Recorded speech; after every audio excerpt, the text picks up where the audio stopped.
Nandito kami sa Orense Hospital. May nangyari kay nanay. Kung miserable ang buhay, magiging miserable ang buhay nating lahat. Wala kang ibang inisip kundi sarili mo. May dahilan talaga kung bakit tinalikuran ang anak mo. Ano ba talaga meron kay Ana at kay Miranda? Why all of a sudden nagtutulungan sila? Di ba po hinahanapan niyo ako ng hawak na ebidensya? Meron ako. Grace, sumama ka sa akin. Grace, naku, susunod ako! Grace! Grace! Sir, huwag niyo po kukunin kay Mama.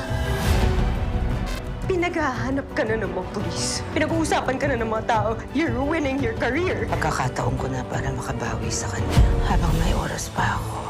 Kung mabubura ko lang lahat ng sakit na nararamdaman ko, gagawin ko lahat. Kung sakaling hindi ko masabi kay Ana na meron din akong bracelet na tulad ng kanya, pwede ikaw na magsabi sa kanya.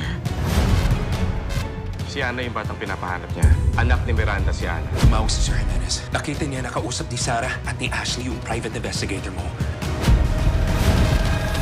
Grace, bakit dalawa to? Yung sabi niya, huwag ko munang sasabihin sa inyo. May ibig sabihin kay Miss Miranda to.